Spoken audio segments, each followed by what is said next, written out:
Shalom, apa kabar teman-teman yang kekasih di dalam nama Tuhan Yesus Kristus? Bertemu kembali dengan saya, Pendeta Muda Dr. Gigi Santi Tambunan.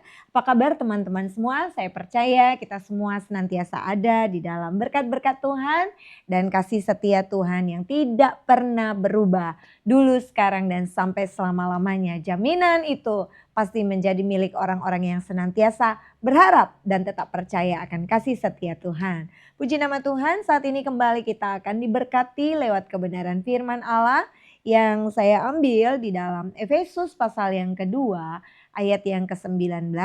Demikianlah kamu bukan lagi orang asing dan pendatang, melainkan kawan sewarga dari orang-orang kudus dan anggota-anggota keluarga Allah. Puji nama Tuhan.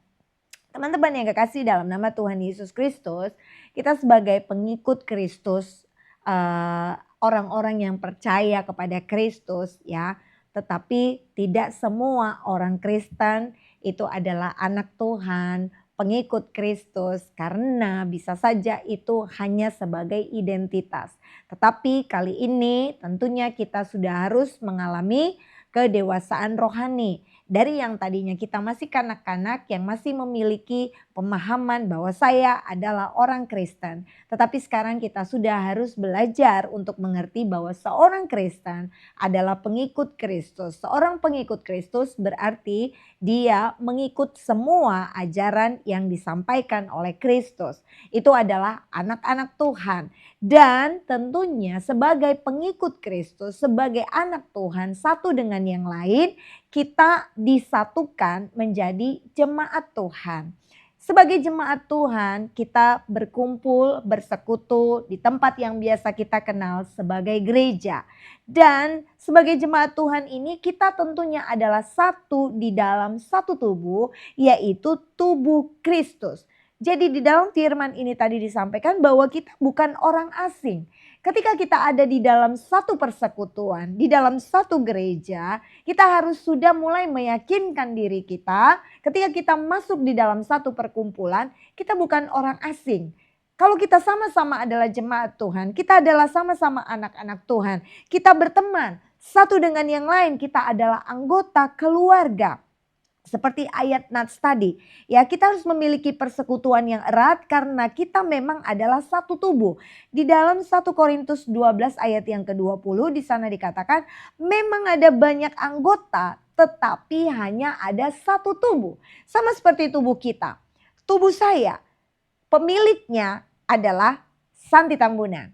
Tetapi ada banyak anggota. Ada jari-jari, ada lengan, ada kaki saja pun ada kaki bagian bawah, ada bagian atas. Lengan juga seperti itu, ada lengan bawah, ada lengan atas, ada kepala, ada pinggang, ada pinggul. Dan itu semua adalah anggota tubuh. Sedangkan dari lengan saja pun ada jari-jari dan tiap jari-jari ini juga mempunyai buku-buku masing-masing. Ada banyak anggota tetapi semua satu tubuh.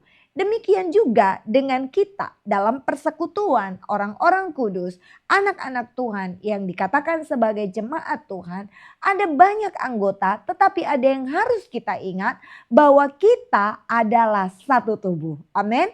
Dan tubuh kita adalah tubuh Kristus. Kita adalah anggota dari tubuh Kristus. Jadi tubuh Kristus itu tidak bisa terpecah-pecah. Sekalipun anggotanya banyak, tetapi ingat, kepala dari gereja, kepala dari jemaat itu adalah Kristus sendiri. Jadi ketika kita ada di dalam satu persekutuan bersama-sama dengan teman-teman seiman, bersama dengan teman-teman yang lain, mari kita menjalin hubungan yang akrab. Mari kita menjalin hubungan yang memang merasa bahwa kita satu anggota tubuh. Walaupun kita berbeda-beda, kita harus menjadi orang-orang yang saling mengasihi satu dengan yang lain. Tidak ada perbedaan, baik itu tingkat sosial, baik itu ekonomi, baik itu latar belakang, pendidikan. Sebaiknya atau seharusnya di dalam persekutuan tubuh Kristus itu kita tidak lagi memandang hal-hal tersebut. Dan tidak mungkin anggota tubuh ini saling menyakiti satu dengan yang lain. Tidak mungkin tangan kanan saya menginginkan agar tangan kiri saya ini tidak bisa berfungsi. Atau sebaliknya, tidak mungkin tangan kiri saya ini menginginkan agar tangan kanan saya ini tidak berfungsi. Dan kelima jari-jari ini pun seperti itu.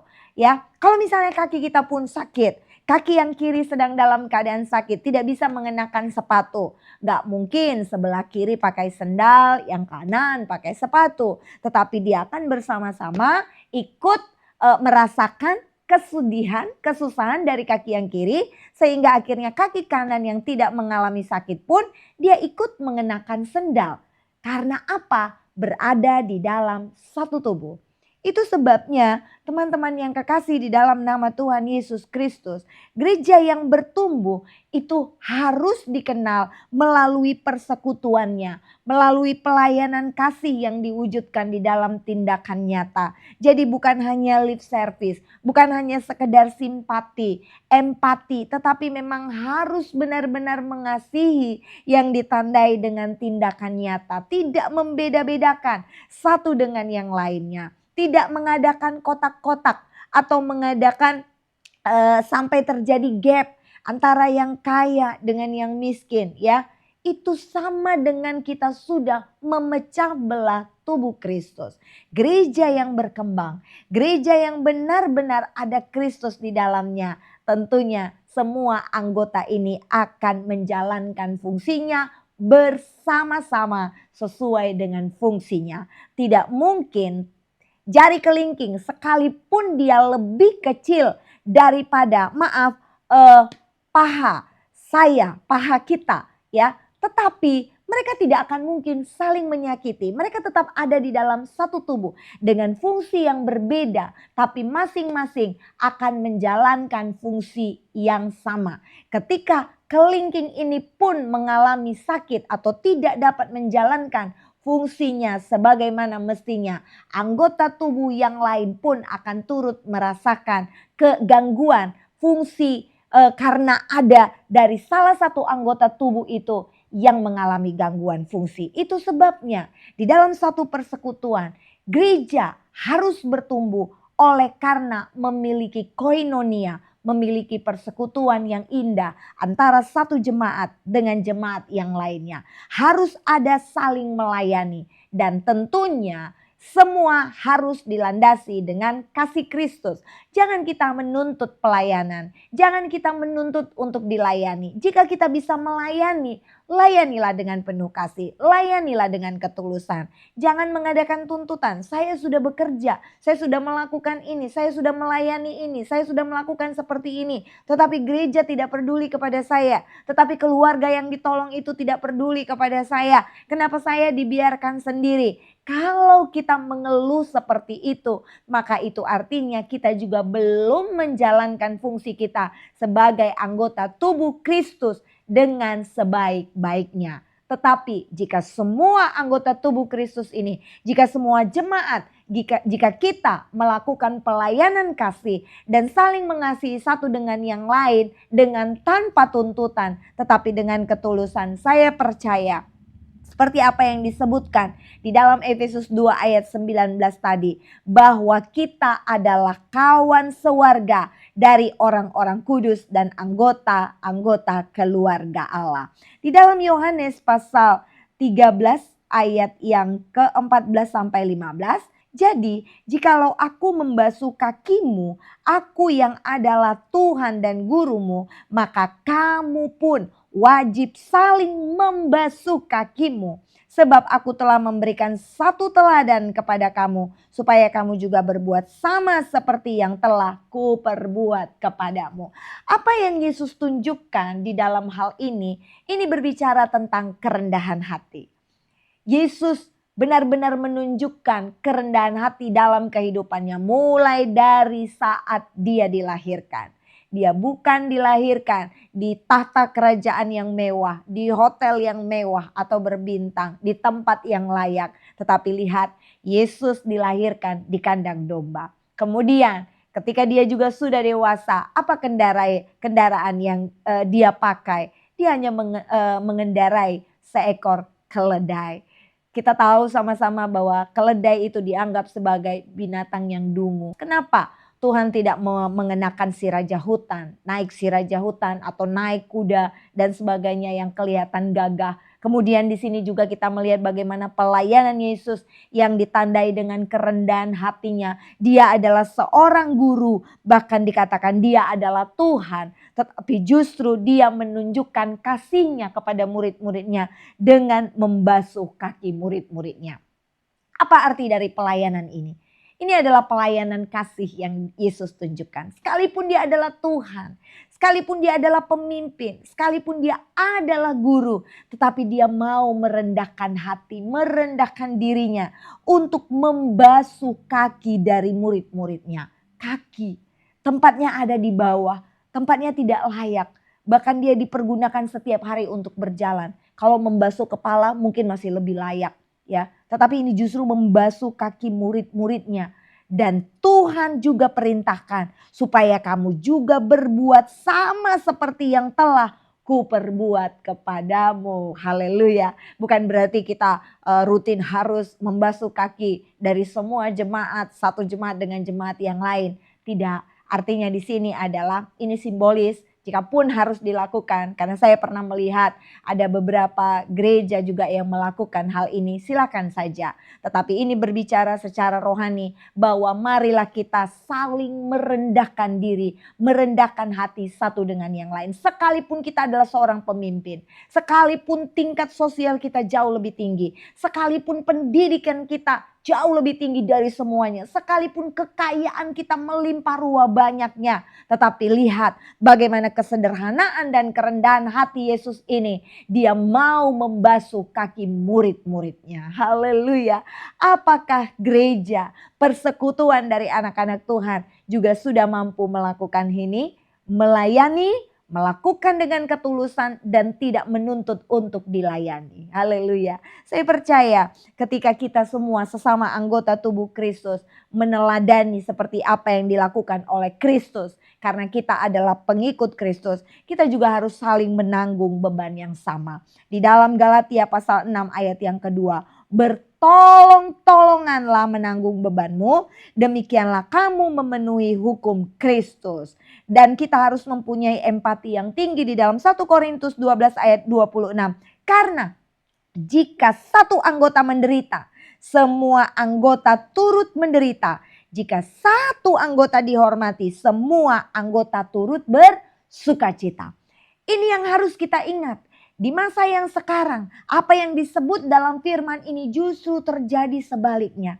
Saya berani berkata seperti itu. Karena pada kenyataannya ketika melihat orang lain menderita, kita juga bukan ikut memberikan kekuatan, semangat, nasihat, bertolong-tolongan kata firman Tuhan dalam menanggung bebanmu. Bahkan di dalam hukum Kristus tadi jelas dikatakan jika ada satu anggota tubuh yang menderita, semua anggota turut menderita. Bukan justru kita ikut menambah beban penderitaan orang itu. Seperti yang saya contohkan tadi, jika jari kelingking saya sedang di dalam keadaan sakit, tidak mungkin kaki saya menghina jari kelingking ini. Karena apa? Dia ada di dalam satu tubuh. Kaki kiri dan kaki kanan juga saya contohkan tadi. Kaki kiri yang sakit, tidak mungkin kaki kanan itu menghina kaki kiri. Kenapa? Di mana matamu? Kenapa engkau tidak berjalan dengan bagus sehingga engkau mengalami sakit? Lihat aku ini, aku tidak kenapa-kenapa. Tapi kaki yang kiri engkau terkena masalah. Tidak mungkin saudara-saudara, tidak mungkin teman-teman. Firman Tuhan jelas berkata jika ada satu anggota tubuh yang menderita, berarti semua anggota itu turut menderita.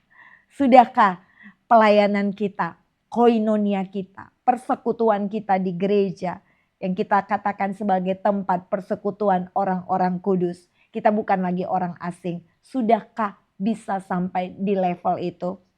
Bukan justru mentertawakan jika ada saudara atau teman kita yang sedang mengalami kejatuhan. Yang sedang di dalam keadaan sakit dan gak sembuh-sembuh. Kita sibuk menghakimi mereka. Seseorang yang sedang jatuh ekonominya. Ya, kita sibuk menghakimi mereka. Kita sibuk terus mencari kesalahan mereka. Kalau menasehati mereka supaya mereka introspeksi dan berbalik dari jalan mereka yang salah, itu bagus sekali. Tetapi jika sepanjang saat, sepanjang hari kita terus menghakimi hidup mereka dan semakin menambah beban yang harus mereka tanggung dengan apa yang sedang mereka hadapi pada saat ini, berarti kita belum menjadi anggota tubuh Kristus yang sesungguhnya. Tetapi di bagian lain juga dikatakan, masih di dalam 1 Korintus ayat 12 ayat 26, jika satu anggota dihormati, jika satu anggota dihormati, maka semua anggota turut bersukacita. Yang terjadi apa? Sebaliknya, pada saat ini ada beberapa, saya tidak katakan semua, tentu yang belum mengalami pertobatan. Jika ada satu anggota yang dihormati, jika ada pelayanan yang berkembang, jika ada pekerjaan Tuhan yang maju, bagaimana kita sebenarnya menghadapi atau memandang hal ini. Jika ada orang-orang yang diberkati masih di dalam satu pelayanan, mereka dipakai oleh Tuhan dengan talenta, dengan karunia yang siap untuk mereka kembangkan. Kemudian mereka dihormati, dihargai, bahkan mungkin diberikan promosi yang baik. Bagaimana reaksi kita? Apakah kita ikut turut bersukacita seperti yang dikatakan dalam firman ini? Atau justru kita sibuk mencari cara menjatuhkan mereka? Kita yang introspeksi, teman-teman. Jika mungkin kita adalah orang-orang yang sulit sekali menerima keberhasilan orang lain, ya, berarti ada sesuatu yang tidak beres di dalam diri kita. Tetapi ketika kita dengan gampangnya, dengan begitu semangatnya dapat bersukacita dengan keberhasilan orang lain di dalam Kristus, itu berarti kita adalah ciptaan yang baru. Kita adalah pengikut Kristus yang sesungguhnya, karena firman Tuhan katakan, jika ada satu anggota tubuh yang menderita, semua anggota juga turut menderita. Tetapi jika ada satu anggota dihormati, maka semua anggota turut bersukacita. Haleluya. Jika kita masih mementingkan diri sendiri di dalam perkumpulan kita, persekutuan kita, ini bisa menimbulkan perpecahan. Ini bisa menimbulkan konflik, bahkan ini juga akan menghambat pertumbuhan rohani. Bahkan sebagai pengikut Kristus, ya, gereja yang satu dengan gereja yang lain, jika memang benar-benar kerinduan kita adalah untuk memperlebar kerajaan Allah, mengapa kita harus saling menjatuhkan satu dengan yang lain?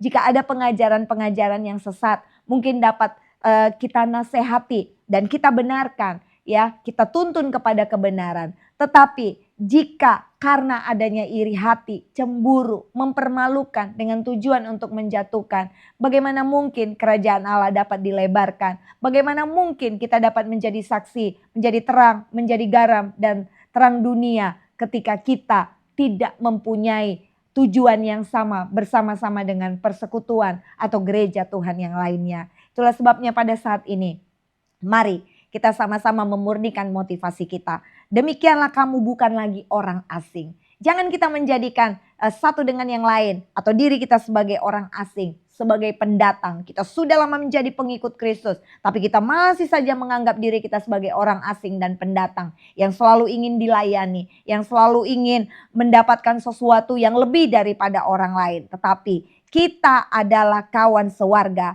dari orang-orang kudus dan anggota-anggota keluarga Allah. Haleluya. Kita harus saling mengasihi satu dengan yang lain. Seperti apa yang dicontohkan oleh Paulus, ya, di dalam 1 Tesalonika 5 ayat yang ke-26. Kepada jemaat di Tesalonika, Rasul Paulus menyampaikan salamnya dengan cium yang kudus. Haleluya. Cium kudus ini adalah ucapan yang lazim, ya, yang biasa disampaikan pada gereja mula-mula untuk menyatakan apa? Untuk menyatakan kasih dan persekutuan yang erat di antara jemaat. Sudahkah kita saling menyapa satu dengan yang lain dengan penuh ketulusan, dengan cium yang kudus seperti yang dibiasakan oleh Paulus? Mari jemaat Tuhan yang kekasih, mari teman-teman yang kekasih, kita mulai dari persekutuan yang kecil, mulai dari keluarga kita. Kemudian persekutuan kita yang ada di gereja, dimanapun kita berada, mari kita menjadi pengikut Kristus yang benar-benar melakukan apa yang diajarkan dan diperintahkan oleh Yesus Kristus. Mari kita saling mengasihi satu dengan yang lain. Mari kita saling menyemangati, mari kita saling menasehati, mari kita saling mendorong di dalam melakukan perbuatan yang baik. Tuhan Yesus memberkati kita semua. Haleluya.